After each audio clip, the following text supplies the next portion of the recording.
C is right. Plus, Thursday Night Football, San Diego, Denver, who wins? Peyton Manning takes on Phillip Rivers. That discussion ahead in just a few moments. But first, there's a report out that there was more than anger issues that led to Percy Harvin's trade. According to Mike Freeman of Bleacher Report, the Seahawks trade that stunned many revolves around a wide receiver allegedly disrespecting his quarterback. Freeman reports the main issue with Wilson is some players think he's too close to the front office, doesn't always take the blame if he makes a mistake, and he isn't, quote, black enough for some in that particular locker room. At the end of the day, the brass didn't want a divided locker room, so they chose, obviously, the quarterback. Stephen A., I'm going to ask you your reaction to this report. First of all, I'm not going to question the validity of Mike Freeman. He's a colleague, known him for years, extremely reputable, has a good reputation, tremendous reporter. That's what they say about him. Don't know him, not personal friends or anything like that, but from what I know about him, I definitely have profound respect for his work.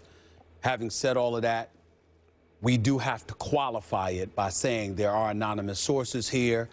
He acknowledges in his story that the Seattle Seahawks would categorically deny that there's any truth to this. So we have to qualify our statements by saying if, as in if it is true that indeed this is the kind of acrimony that exists in the Seattle Seahawks locker room. And this is the reason why. There's no excuse for it. It's incredibly insulting, particularly to Russell Westbrook. And I did say Russell Wilson. I'm sorry. I apologize. Russell Wilson. Mm-hmm. It's almost time for. Yeah, I understand. But, you know, I mean, Russell Wilson. I'm sorry. Russell Wilson. It's extremely disrespectful to him. But it's also not a surprise because it is indicative of a problem that has permeated throughout the black community for many, many years. It's not the majority. It's not most, it's not all, but some are significant enough when you consider the fact that people tried to define blackness. We had this issue when it came to the bullying scandal with Richie Incognito and Jonathan Martin, because Jonathan Martin went to Stanford and he was educated and he carried himself in a certain kind of way that brothers in the locker room felt like Richie Incognito was more of a brother than Jonathan Martin. When you have those kind of things, that level of ignorance sifting through our community, it has been nothing short of a virus that has existed for quite some time, and it needs to be put to bed.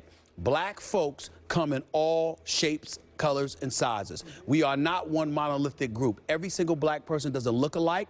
We don't think alike. We don't act alike. We don't harness the same beliefs. But that does in no way does that diminish our blackness or serve to leave us less than authenticated as a black person. And any black person that believes otherwise is ignorant, they're stupid, they're foolish, and more importantly, they need to be called out. And I'm quite sure they would never attach their name to such a story like this, Skip, Kerry, because they know there can be no excuse for it.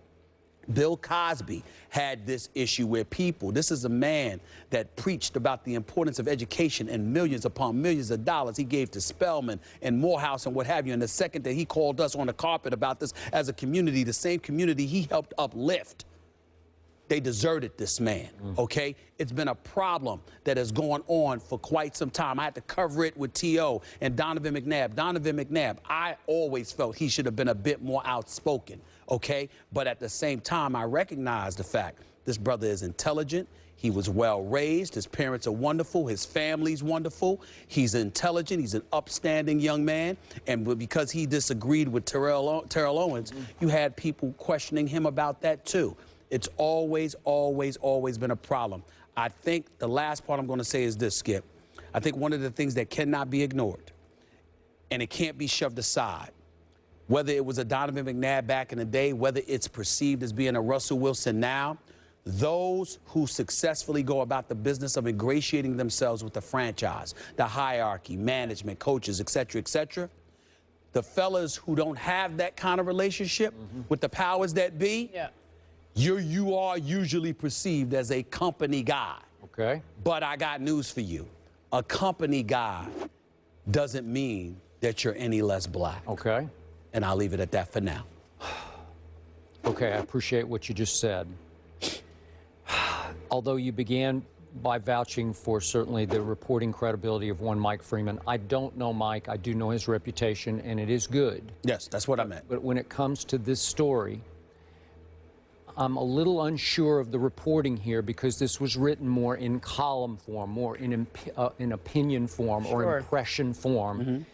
It's not deep in hardcore, detailed reporting. There's not even one anonymous quote used here. It's just that he has spoken to some people inside the locker room. And before we give this issue the depth of credibility that it would deserve, we need to know how many players are split over this issue that we just dealt with, or just the Russell Wilson issue in big picture. Yeah. Is it 2 players who believe this, or is it 25? Because I'm unclear reading this column-like report here. He just, twice he says, though some in the Seattle organization will deny this, this is the way it is. There's an element of this going on. Again, 2-player element or 25-player, because there's a big gap there, right? If a couple of players are grousing to Mike Freeman about that, that's one thing. If it's close to a full-scale revolt against the quarterback, and you talked about a team divided, if it's divided over the quarterback, that's a big issue. You can be divided over certain things, but when it comes to the quarterback, a la T.O. versus Donovan McNabb, battle lines drawn across the locker room floor, that's an issue that will split the football team, because we all know quarterback is the single most important position, I believe, in sports as it pertains to the locker room dynamic. Sure. Okay? So I'm a little cloudy here on just how deep this issue runs. The he's not black enough issue, or as he says, the main issue is that they think Russell is too close to management. Well, that's a little different issue, though it could sort of bleed into this other issue. But is that the problem, or is it that Russell, according to this report, doesn't take enough blame, that he's, not that he points fingers, but he doesn't accept enough blame? How many great quarterbacks do we know who won't, like Peyton Manning, will not accept blame? It almost goes with the position. It's like the thing they say about the general. The general can't accept blame because he's got to be the leader. So after a while, now if he starts pointing fingers, that's a problem.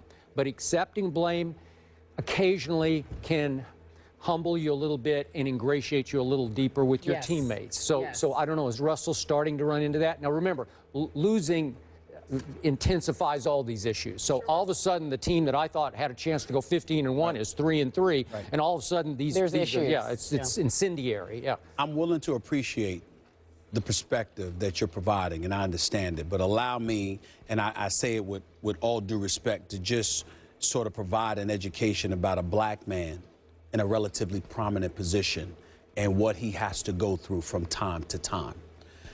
When Donovan McNabb was the quarterback of the Philadelphia Eagles, T.O. wanted a new contract. T.O. wasn't going to get a new contract. Donovan McNabb, obviously the face of the franchise with some degree of clout, took the position that I'm not going to get involved. Fair enough. But then turned around and got involved by helping out Brian Westbrook. Okay. It resonated with Terrell Owens, and that was the divide that took place. Within the locker room, it could have been something that's perceived as just that. And by the way, back then they were saying the same thing you brought up about this particular report by Mike Freeman. Now, we don't know how many. Was it 2? Was it 25 or whatever? But we all knew it to be true because that locker room was divided as to who wanted T.O. to go, who wanted T.O. to stay. What was undeniable was the fact that Donovan McNabb was the face of the franchise, that he had a pipeline to upper management, and people looked at him and looked for him to speak up on their behalf, to use that influence. And when he failed to do so, rather than just looking at it on a case-by-case basis, you did have some people who would sit there and try to come across or try to disseminate a message privately, tacitly, that he wasn't a quote-unquote brother, instead of taking into account all the dynamics. So Donovan McNabb had to go through that. I don't think there's anybody in television today that could speak more about this particular issue pertaining to Russell Westbrook better than Donovan McNabb. Now, we get to Russell Wilson. So here's the deal. Now we get to Russell Wilson. And what are we doing here? This is a guy that's a quarterback. This is a guy that's on the verge of signing a $100 million contract. He's clearly the face of the franchise. We know he's the future. Pete Carroll loves him. Management loves him. Paul Allen loves him, et cetera, et cetera. And you've got guys that'll look at that and look at how polished he is, how professional he is, how articulate he is, how comfortable they are with Russell Wilson. And they'll say, well, they ain't comfortable with us. Why are they comfortable with him? So these are the kind of things that provoke these kind of thoughts. It ain't Russell Wilson's fault by any stretch of the imagination. The man's, like I said, we come in all different colors, shapes, sizes, etc. This man shouldn't be blamed for any of this, nor should his blackness have to be validated. But what happens is that when you are a black person in a prominent position, and I've said this on many occasions right on this show, Kerry, Skip, I've sat here and I'm on national television every day. And I got people looking at me, you gonna talk about this? You can talk about the shooting in Missouri. You gonna talk about that? It's a sports show. Stephen A., you talking about that? Right. You say, oh, you talking about this, or you talking about this, or you talking about that? Because when you're in this position, particularly as a black man, you don't come to work every day with a job to do. Mm-hmm. You come with a responsibility. And that pressure is constantly thrown in your face. And the second that you don't acquiesce to the wishes of those in less fortunate positions than yourself, you are questioned to be, you are accused of being basically a sellout. Mm-hmm. Steve, that is a problem. It sounds also as if there's a bit of jealousy, if not a lot of jealousy. Of course, it's a lot. Of course, Kerry, of course, that's where it stems from. Of course, it's a lot of jealousy.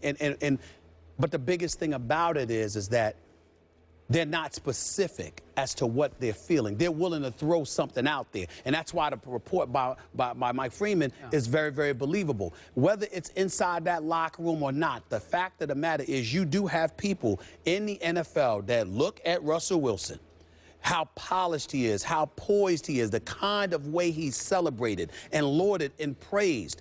And there's resentment towards this man as opposed to appreciation because they're not viewed in that light. You got a guy like Percy Harvin, but you got Beast Mode, Marshawn Lynch, you know, tweeting and talking about my man's gone. You know, he wasn't happy about it. They got my man. They got my man. Ain't the word he used. Nope. So when you look at it from that perspective, you can interpret that as being a knock. Yeah. You see what I'm saying? Sure. You understand that it's coming from someplace. Yeah. And unfortunately, with a guy like Russell Wilson, I consider Russell Wilson an incredible role model. I mean, this guy, people looked at him. He's an overachiever. He's a hard worker. He's a high-end producer. He's a champion now. And by the way, he's been doing all of this stuff while being incredibly underpaid because his time's coming. Sure. But it's unfortunate that people look at him that way. So your instincts are always really good in these type situations. Sure. Just this is a gut instinct because, again, we don't have enough detailed reporting here to base jump. Hang on just a second. They're talking to my ear. Yep. Excuse me. Okay. Bottom line to this. How deep a divide, forget the why of it, how deep a divide do you think there is in the Seattle locker room? I don't think it's so deep that it can't be resolved because I think the presence of a Richard Sherman in that locker room, a Cam Chancellor in that locker room, a Bobby Wagner and Earl Thomas in that locker room helps.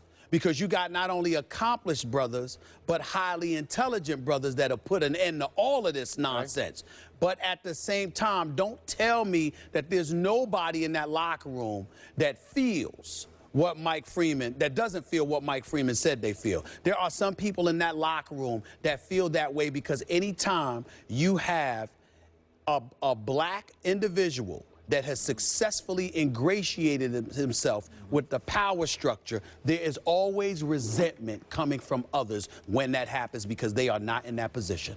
Always. How when they're winning, we hear nothing, and now that they're 3-3, 500, we hear so many issues within that locker room. Moving on.